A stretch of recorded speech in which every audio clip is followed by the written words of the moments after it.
The first concept is a concept called bearing.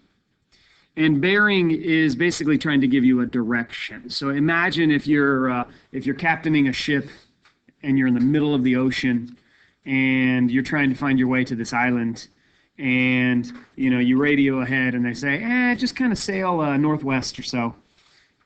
You're probably not going to find that island. All right. So bearing is maybe we need to be more specific. Okay. So there's two methods for talking about bearing.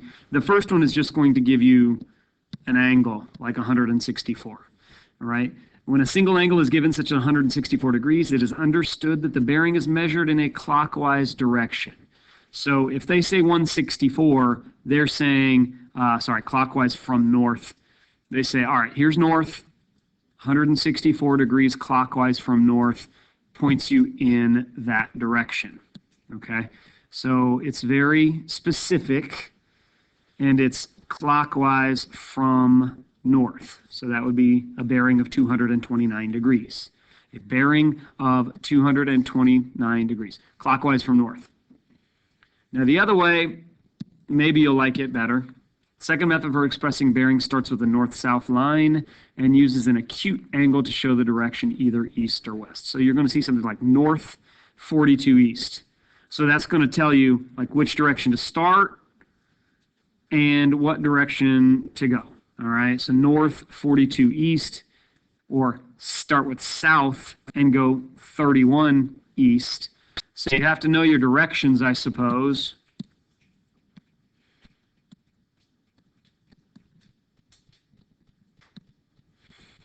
My generation said never eat shredded wheat, but I think your generation might say something like never eat soggy waffles.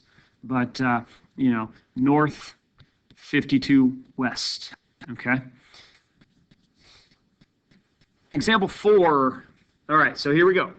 Here you're going to have to draw a picture, and so they're going to use bearing, and you're going to have to draw a picture. Hopefully that involves a triangle of sorts, a right triangle. Hopefully, let's see. Radar stations A and B are on an east-west line.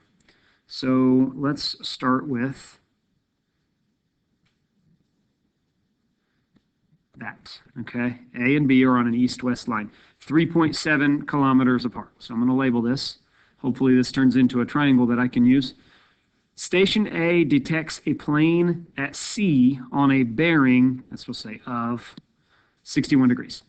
Okay, so it just gives you the number, so that means it's going to be clockwise from north, right? So here's your northerly line, and we want to go 61 degrees.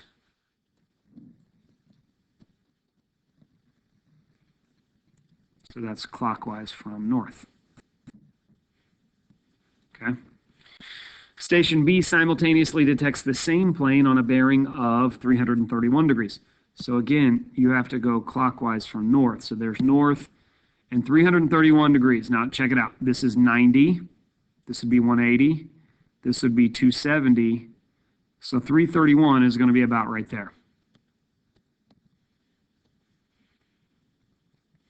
So at that intersection point must be point C. Now that looks like it could be a right triangle. We can't assume, so we're going to have to figure some things out here, I think. Okay, so, check it out. This north and this is east-west. That must be a 90-degree angle. We can get that from the details of the picture. And so, if you think about 90 minus 61, 90 minus 61 is 29. This must be 29 right there. All right. So let's see what else we can find. Okay. Now check it out. If you went all the way around in a circle, that would be 360 degrees. Okay. All the way around is 360. Well, we didn't go all the way around. We only went around 331. So 360 minus 331, that means this part right here is 29.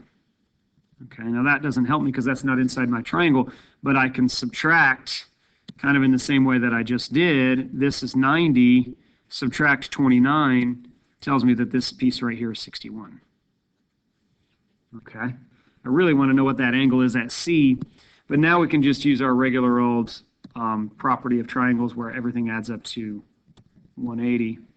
So if we know 180 minus 29 minus 61, yes, that tells me that this angle must be 90, okay? And that's crucial because we don't know how to solve it yet unless we have a right triangle. Now we do, we should be able to use SOHCAHTOA. So most importantly, it says find the distance from A to C. I haven't really labeled that yet, but from A to C, we're trying to find this distance right here. Okay, so check out your right triangle. There's a right triangle here. We've got an angle 29. We've got a hypotenuse. We want to know adjacent. It looks like that can be cosine. Cosine is adjacent over hypotenuse after all. So we should be able to set this up now. Cosine 29 degrees is going to equal adjacent side x over hypotenuse 3.7.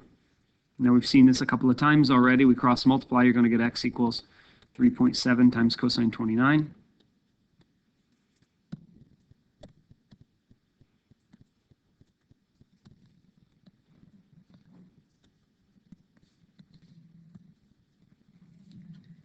About 3.2.